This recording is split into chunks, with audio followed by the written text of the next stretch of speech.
ये दो आंखें सिर्फ वही देख सकती हैं जो भौतिक है। तीसरी आंख भीतर की ओर देखने के लिए है। आपकी वासना, आपकी इच्छा कभी बाहर नहीं थी, वो सिर्फ अंदर ही थी। वासना का अर्थ है कि वो आपके भीतर एक अपूर्णता की भावना और किसी चीज की चाह पैदा करती है। जब हम शिव कहते हैं, शिव शब्द तीसरी आंख का पर्याय बन गया है।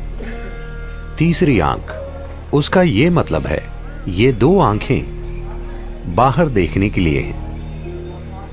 ये दो आंखें आपको अस्तित्व की भौतिकता दिखा सकती हैं। ये दो आंखें सिर्फ वही देख सकती हैं जो भौतिक है। तीसरी आंख भीतर की ओर देखने के लिए है, वो आपके माथे पर नहीं खुलने वाली। तीसरी आंख भीतर देखने वाली आंख है। लेकिन आपने कहानियां सुनी हैं, शिव ने अपनी तीसरी आंख खोली और कामदेव को भस्म कर दिया। भारत में प्रेम और वासना के देवता कामदेव हैं। काम का अर्थ है वासना, जिसका आप सीधे सीधे सामना नहीं करना चाहते, इसलिए आप उसे प्रेम बना देते हैं, क्योंकि आपको उसमें कुछ सुंदरता चाहिए।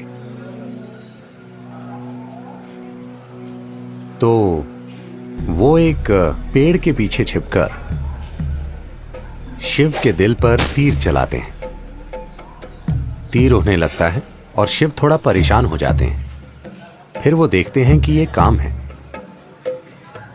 यानी उनकी अपनी वासना उभर रही है। फिर उन्होंने अपनी तीसरी आंख, उग्र आंख खोली और काम को जला दिया। वो पेड़ के पीछे छिपा हुआ था, मगर वो भस्म हो गया। फिर शिव ने जले हुए काम की राख को अपने ऊपर लगा लिया कि मैंने इस चीज को सदा के लिए खत्म कर दिया है। ये लोगों को सुनाई जाने वाली आम कहानी है, मगर आप मुझे बताइए, आपकी वासना आपके अंदर उठती है या पेड़ के पीछे? नहीं, आप पेड़ के पीछे जा सकते हैं, ये दूसरी बात है।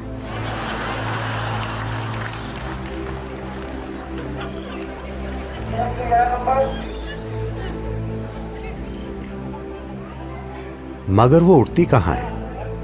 आपके भीतर। इच्छा बाहर नहीं मंडराती।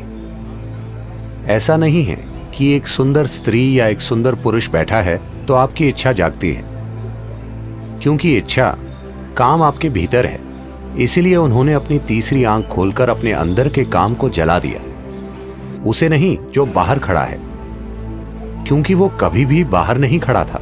कृपया इस पर गौर कीजिए। आपकी वासना, आपकी इच्छा कभी बाहर नहीं थी, वो सिर्फ अंदर थी। तो उन्होंने अपनी तीसरी आंख खोली, इस तरह नहीं, अंदर की ओर। फिर उन्होंने इस वासना को देखा, जिसका दरअसल मतलब है कि आपके अंदर कुछ पहलू हैं जो आपको अधूरा महसूस कराते हैं।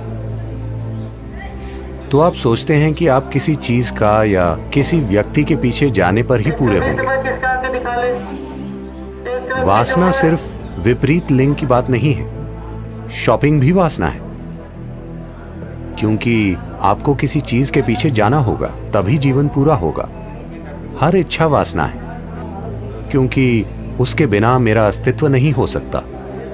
मैं उसे चाहता हूं, क्योंकि जब मेरे पास वो होगा तभी ये पूरा होगा।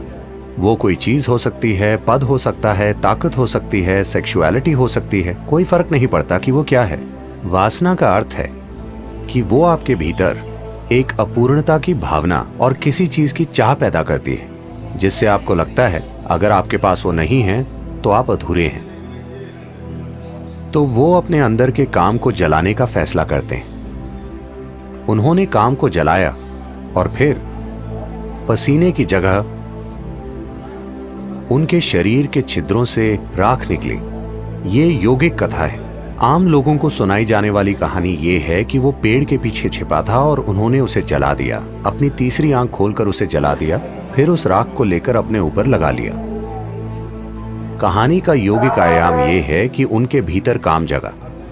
उन्होंने अपनी तीसरी आंख खोली, उसे जलाया और फिर धीरे धीरे राख उनके शरीर से निकलने लगी, जिसने उन्हें साफ साफ दिखाया कि सब कुछ खत्म हो गया। हर चीज जिसे आप खुद के रूप में जानते हैं उसे मरना चाहिए।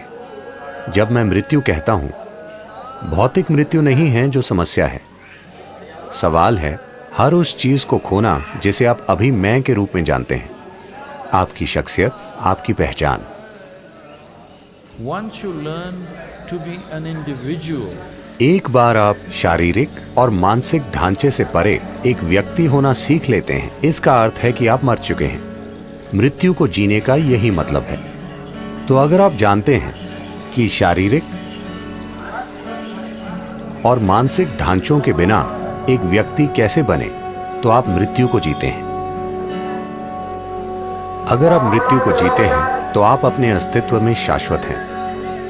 अब समय आ गया है कि आप मृत्यु को जिएं ताकि आप अनंत काल तक जीवित रहें।